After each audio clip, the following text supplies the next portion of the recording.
Monday, August 5th, 2024. So thank you for joining this evening. This evening may be a shorter than usual show. I'm going to solicit anyone to call in with any questions or thoughts by visiting the link that I've just shared, and it's also at the bottom on the screen.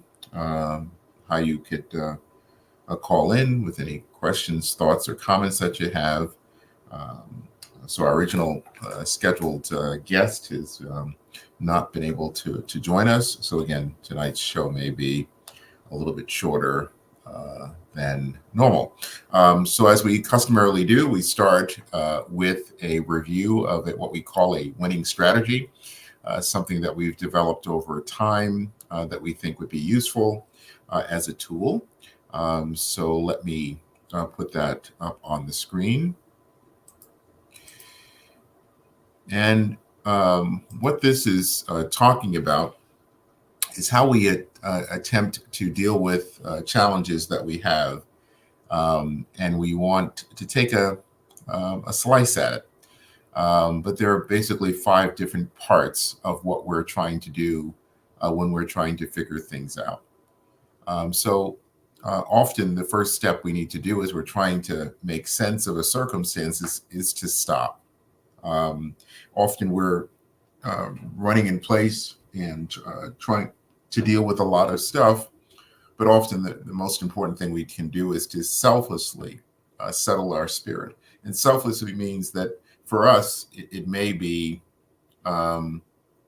seen in the moment as something that we want to do, but we just really need to realize often our unsettled spirit has a contaminating factor on other people that are around us, so that we need to be somewhat selfless in recognizing that people are watching us, and we're representative of a lot of people.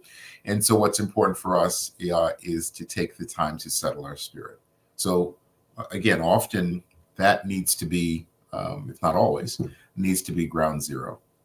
Then as we have settled our spirit and we have stopped, we can begin to think about, like, what is happening? How do I label this? What do I call this? Because often our inability to call it the right thing. So it's like, do you call your hand an eye? Do you call your hair your teeth? They're different. So often that's what we do. We're calling something one thing that it's not. And so being able to label it and knowing what to call it is so important, because you can't fix what you can't label. And if you try to fix it with the wrong label, so if you use your hairbrush to brush your teeth, it's going to be uncomfortable. And as well as if you use your toothbrush to try to comb your hair, it's going to, unless you're a person like me, which your combing days are over. So it's important that we label and know what to call it. So we stopped, we've labeled it, we realized that this is a challenging situation that's affecting our finances, or a challenging situation affecting our family, but we figured out what to label it. And we're still open as we're going through this process that we may have to relabel it again.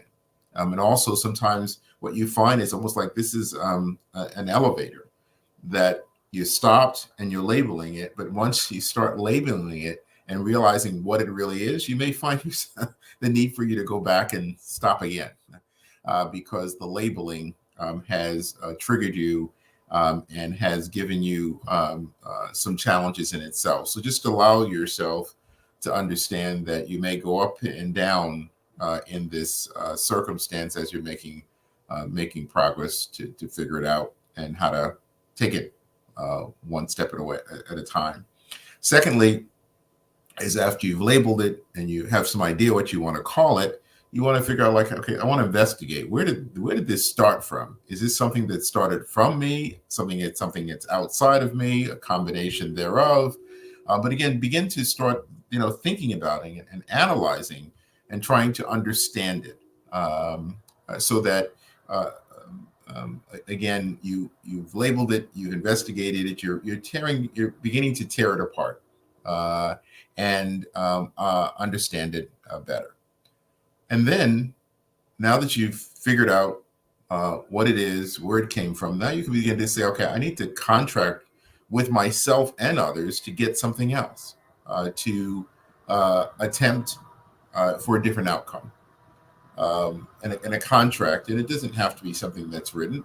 Sometimes it's helpful, because I believe very strongly that if it's not written, it will not happen. So I don't really care if you write it on a corner of a piece of paper. But I think it's important for you and for others to see it often through the dimensions of something that's black and white, that it gives it some parameters, and it gives it, something that is visual to everybody. So having a contract that you can share, an outline that you can share with others, is really a beneficial tool. And then you're going to execute. You're going to carry it forth. You're going to make it happen, following that contract. But again, what you may find is, as you start contracting, you may go back. You need to go back to say, you know what, I thought I could do it this way, but as I think about it, I may have to go back and do some more investigation. I may have to go back. So an example, I was hanging some cameras this weekend, and when we first started out, we thought, hey, this is the angles of the cameras, and then we realized, boy, the full view we're looking for is not what we got. So we had to, again, as we contracted, say, okay, this is the spot, but before we start drilling, it may be a good idea for us to go back and investigate what were we trying to do. And again, it was that label. We wanted to have a full view of the property from all dimensions. So again, before we truly executed that, we needed to go back and really look at what we were trying to accomplish. We were trying to accomplish a small area, then that of scope, and that, then maybe that would have worked. But again, if we're looking for a full view, it will require us to look at things differently. So again, what's important is that we take the time, by stopping, labeling it, investigating it, contracting for it, and execution, and then you start over again. And as we have talked about several different times, there are all these different parts of your life that you're doing the same thing in. It's not, so you're going to have to take a slice out of your, out of your health. Just trying to get that slide. Oops, there you go. So you're going to take a slice as it relates to your health, a slice as it relates to your personal development, your spirituality, your finances, your environment, your education, your recreation, your family and friends. So as you're putting these solutions together, because each of these aspects are you as a full person, as a whole person. And so in an ideal situation, you have activities that are going on and improvements and goals that you're working on in each one of these areas. Some are bigger and more intensive than others, and some are, so you may have health.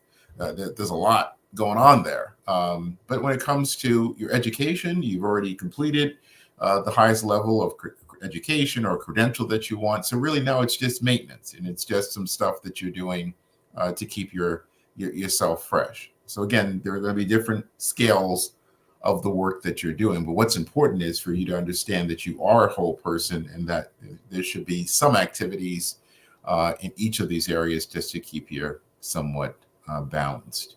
But again, it's important to understand that you're trying to take a slice and trying to have activity in each one of these areas. One of the other things, I see we do have someone that has called in, Derek, so we'll have a chance to chat with him in a minute. But one of the things I think is important to point out, and this is not in any priority order, I always get in trouble with my spirituality friends. They're like, that should be the number one thing there, and all this other stuff flows from it. I believe all of these things ask and beg for the partnership of the other aspects. I think your finances, beg for cooperation from your environment and from your spirituality. Your spirituality is really important. Your health is really important to that, as well as the ability to recreate. So again, I think they're all calling upon each other. But I just want to talk for a minute about health. That I think often those of us that are aging expect for everything to be the same forever. And that how we were when we were 25 is going to be the same thing when we're 55. And that's just not how it works. And so sometimes there are going to be changes that are happening in these areas that are just part of the lived experience. And I think often we want to fight it. And oh my God, what's wrong? I'm failing. Life is failing me. But often it's just we're getting older, and the stuff that we used to be able to do and get away with, we just can't do it any longer. So it doesn't mean that it's not life worth living. It's just we'll have to live with it somewhat differently. But don't give up. It's important that we understand it. And again, as it relates to our family and friends, I remember someone talking about going on cruises, and they said, you know what? I've seen my family change because the attendees on these annual trips that they took on a cruise, they're different. And so it was, new people have come, and other people have left and are no longer around. And so I think it's important for us to just realize all of these areas are going to change. If your finances are going to change, your environment's going to change. So it's important just to keep in mind that that they will have some changes. And again, that's why it's important for you to have some work in each one of those areas that's going on, and that you're taking your time to slice it and make it work for yourself. So that is the winning strategy that I wanted to go over with you today. Hopefully that is helpful and a resource for you. So I see we have a guest who has joined us. So Mr. Derek Pettis, how are you? Take the mic, open your mic there, Mr. Pettis. Your mic is still locked. There you go. Look at that. I'm good. How you doing? Very good. It's been such a long time since I've seen you. How are you doing? I'm doing better. Okay, good. Better than yesterday. So, One day at a time. That's how it comes. Right? Yes, sir. Yes, sir. I've known Derek for many years, and I've always loved Derek because he has such a positive attitude, at least what he shows me. So, he's always been a smiling,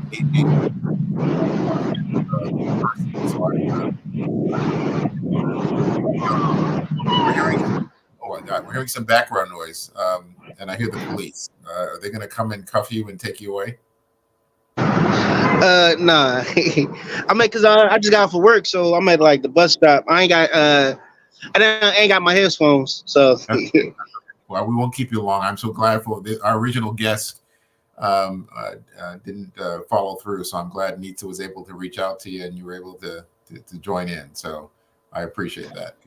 So yeah, I've been trying to join us for a while. Like every time I was reached out to, it was always something. I just learned the last time how to unmute myself and use the browser. So I'm like, I was here, but wow. But thank you for calling in. So Derek, the title of the show is Attaining Your Personal Best, the stuff that we're working on to make ourselves our personal best. And it's not everybody's personal best. It's like what's really the best for us as an individual person. So what are some of the things that Derek, you've been working on to make yourself the best you can be?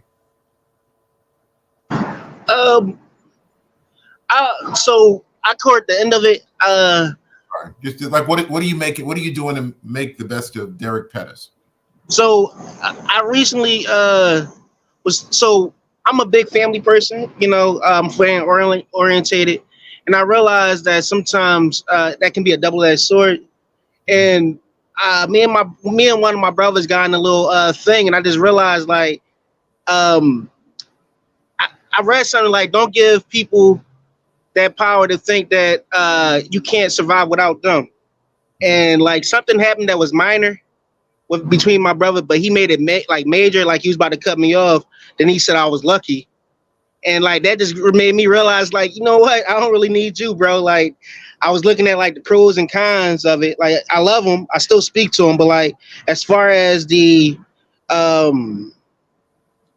inner relationship, I'm like, I really don't, because I feel like I realize like I stress more trying to please you than myself. So that's one step, instead of like stop trying to people please and start trying to focus on myself a little more. What are some of the things? What are some of the things, Derek, you're focusing on? What are some of the things that you're trying to make happen for you? So, well, my job, that's one thing I got positive.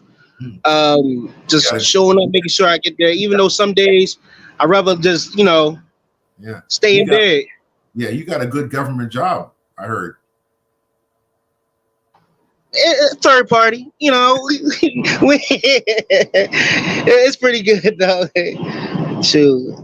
And like even with that, like the job is easy, and I learned not to like stress about the environment. Sometimes some people is living in misery. I just seen a movie, and it was like some people living in misery. Don't be their company, and like that stuck with me. Like, yeah, I ain't got to be a company. Just because you're upset doesn't mean my energy gonna be upset. I'm usually coming around, I smile, like that, laugh, and when I feel like if I'm me being around like certain people in general is changing my way of thinking or make me like feel negative, I stopped doing it. Like I stopped drinking and smoking because the crowd I was with, my cousins, I realized that they made me more angry, and I'm like, yo, I don't know if it's y'all or the intoxicants I'm taking.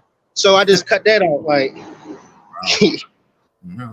But I think you're right, Derek. The company you keep makes a world of difference, and they can either pull you up or pull you down. So I think it's so important that you recognize, as you have, that they're a major catalyst one way or the other.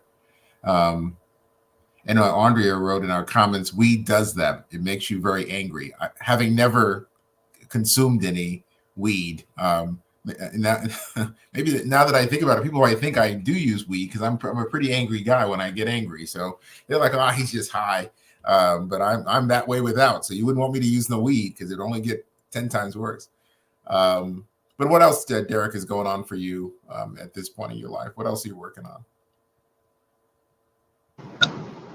My living situation, I started saving more because I realized I was in limbo. Like I went through something, and then when I found, some solace, I was content. I became content. That made me realize, like, why am I, where I lost motivation after I got, a little bit of safety.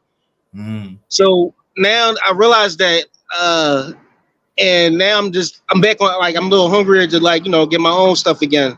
Because I found, a minimal shelter, but that's just an oasis. It's not really a fertilized land, basically,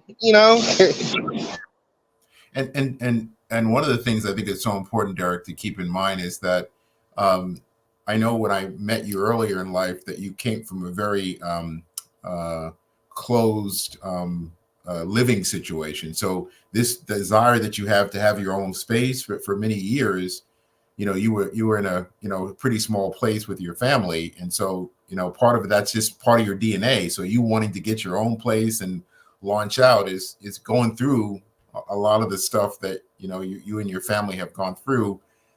Imitations is the highest form of flattery. So you want to do something different than what was done for you. So just allow yourself to realize it's not only Derek that you're taking to the next level, you're taking your family to the next level as well. So that's important for you to keep in mind, that this has been part of your mindset of an environment for many years, and you're trying to branch out, and it's all good. Yeah.